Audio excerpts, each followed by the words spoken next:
परवेज़ खट्टक का तरीन ग्रुप के मरकजी रहनुमा ओन चौधरी से राबता। तरीन ग्रुप अरकान की नाराज़गी के मामलात पर बातचीत हुई।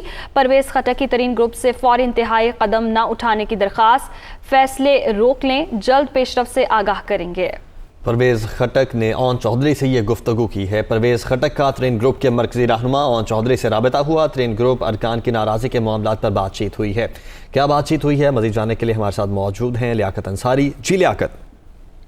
जी बिल्कुल, रूठों को मनाने के मिशन के तहत ये सियासी राब्ता हुआ है और वज़ीर-ए-आज़म की हदायत पर वफाकी वज़ीर परवेज़ खट्टक ने रात गए तीन ग्रुप के मरकजी रहनुमा ओन चौधरी से राब्ता किया है। टेलीफोनिक राब्ते में ग्रुप अरकान की नाराजगी के मामलात पर बातचीत की गई है।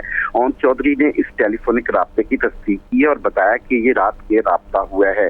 अब परवेज़ खट्टक ने तीन ग्रुप को फौरी तौर पर कोई भी इंतहाई कदम न उठाने की दरख्वास्त की और कहा कि आप अपने फैसले जो है वो रोक ले, चंद जल्द जो है वो अहम पेशरफ्त होगी जिससे आपको आगाह किया जाएगा। ओन चौधरी से वफाकी वजीर फवाद चौधरी का भी टेलीफोनिक राब्ता हुआ है। तो यूं जो तीन ग्रुप है कई कदम उठाने से रोका जा रहा है और वफाक के जो तरफ से वुज़रा की जो जिम्मेदारी सौंपी गई थी उसके तहत ये जा रहे हैं कि तीन ग्रुप जो है वो पंजाब में कोई ऐसा कदम ना उठाए जो पार्टी पॉलिसी के खिलाफ जाए और उसका तरीके इंसाफ को नुकसान पहुंचे। तो बुनियादी तौर पर ये तीन ग्रुप जो कि अपना एक इंतहाई कदम उठाने जा रहा है और माइनस उस्मान बुज़दार इकदाम का ऐलान कर चुका है, उस हवाले से ये राब्ते किए जा रहे हैं कि उनको इस हवाले से रोका जाए कि वो पार्टी पॉलिसी के खिलाफ किसी इंतहाई कदम का ऐलान ना करें। ठीक है लियाकत, बहुत शुक्रिया आपका।